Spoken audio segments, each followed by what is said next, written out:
1000. Avez-vous déjà, mesdames et messieurs, compté jusqu'à 1000? 1000, c'est le nombre de coups de fouet auxquels Raïf Badawi a été condamné par la Cour suprême d'Arabie Saoudite en ce mois de juin 2015. Revenons en arrière. Imaginons, nous sommes en Arabie Saoudite, nous sommes vendredi matin, l'appel à la prière se termine. Nous sommes le 9 janvier 2015, Raïf Badawi approche de sa 31e année et reçoit les 50 premiers coups de fouet auxquels il a été condamné pour avoir voulu susciter le débat sur la liberté d'expression et la laïcité.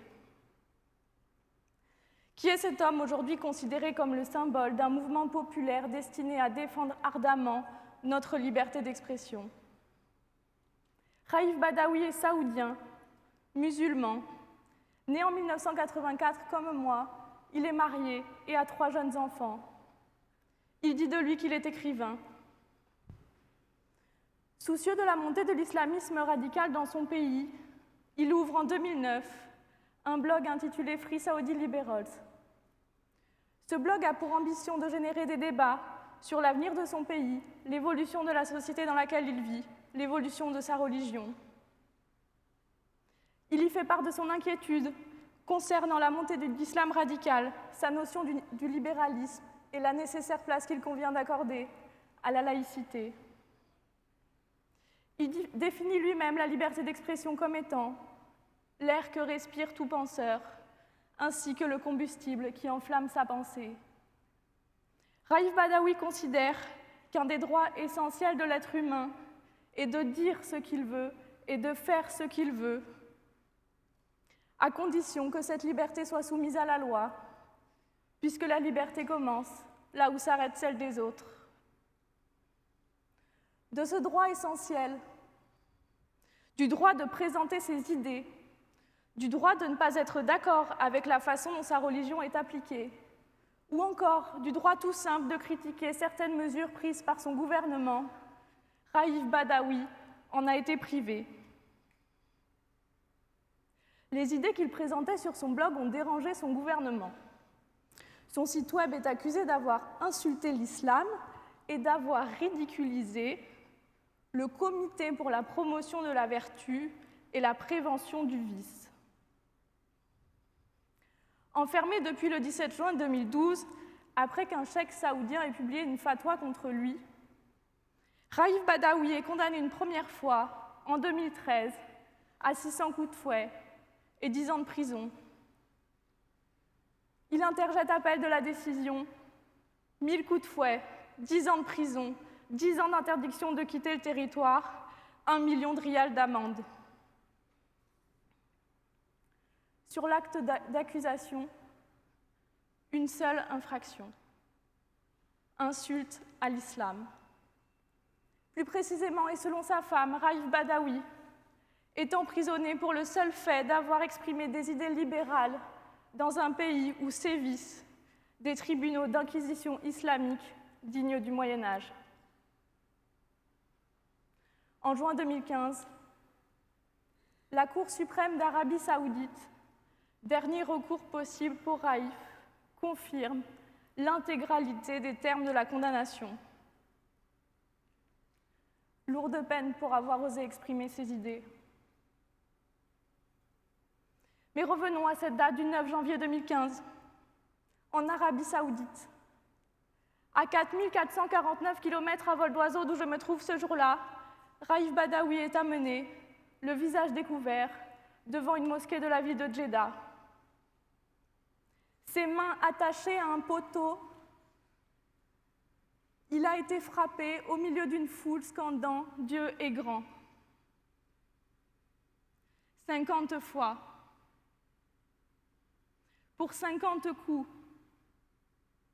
Pour 50 chocs d'un bâton contre son corps.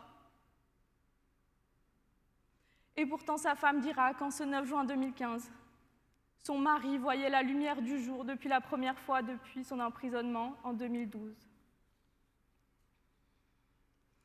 Ce n'est ni plus ni moins, mesdames et messieurs, qu'un acte de torture et de barbarie. un odieux, ignoble, innommable acte de torture. Un acte de torture commis en violation de la Convention contre la torture et autres peines, traitements cruels, inhumains ou dégradants, et que l'Arabie saoudite a ratifié. Mais pourtant, cette séance de flagellation n'est pas prévue pour être la dernière. Il faut encore compter jusqu'à 1000. Raïf Badawi doit encore recevoir 950 coups de fouet. Le rythme initial prévu était de 50 coups de fouet chaque vendredi pendant 20 semaines d'affilée. Je n'ose imaginer qu'un être humain puisse survivre à de telles tortures pendant 20 semaines consécutives. Toutefois, depuis le 9 janvier 2015, les séances de flagellation sont interrompues. Ces quelques grammes de Raïf Badawi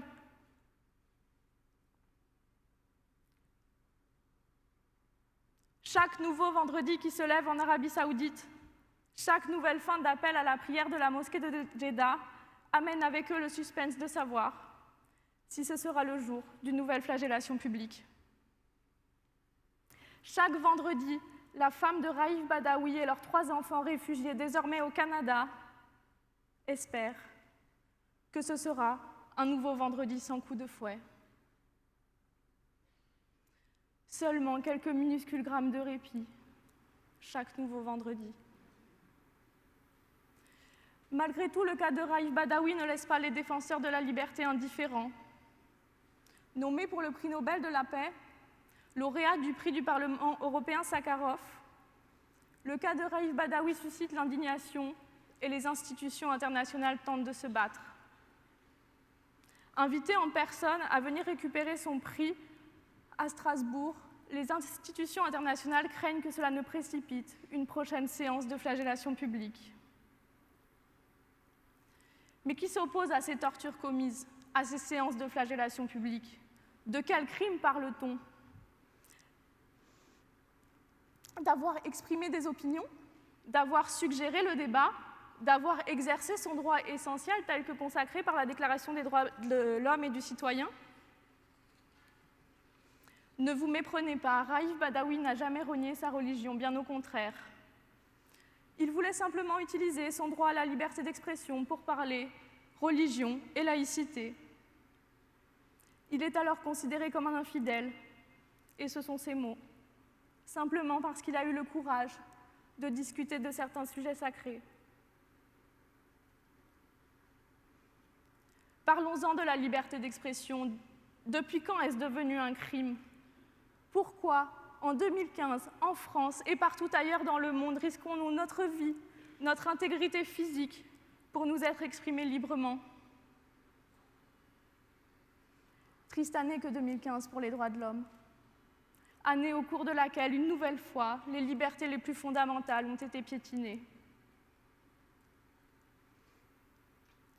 Je voudrais aussi souligner que là-bas, en Arabie saoudite, Raïf Badawi n'est pas seul dans son combat. Mon confrère, notre confrère, Walid Abou Al-Kahir, a été condamné à une peine de prison de 10 ans, précisément pour avoir défendu Raïf Badawi contre les autorités de son État. Il dira, et ce sont ses mots, « Je n'ai pas été enfermé pour avoir pris ma propre défense. Je l'ai été parce que je défendais les personnes opprimées de mon pays.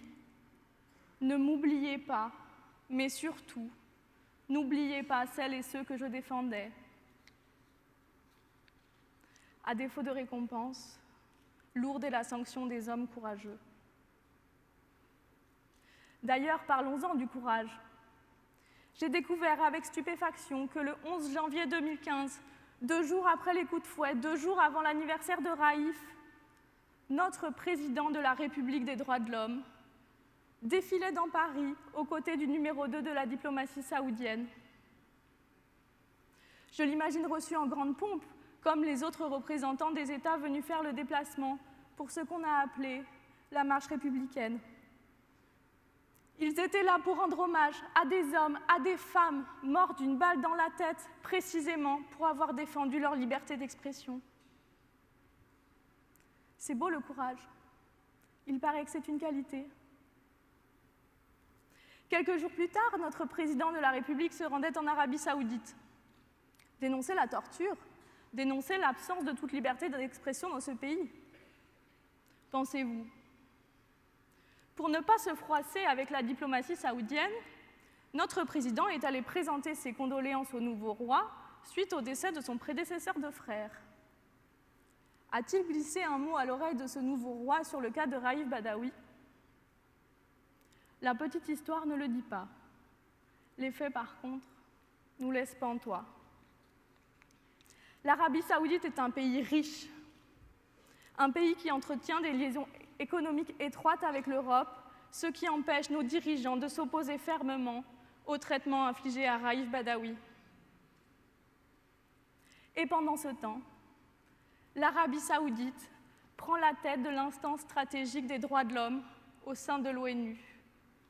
Oui, mesdames et messieurs, au sein de l'Organisation des Nations Unies. Nous parlions de courage, parlons plutôt d'hypocrisie. L'hypocrisie d'un monde entier face à un riche pays pétrolier dans lequel liberté d'expression rime avec flagellation. Certes, ça rime. Mais pour Raïf, pour sa femme, ses enfants, pour mon confrère Walid, pour nous tous ici, bien triste la rime.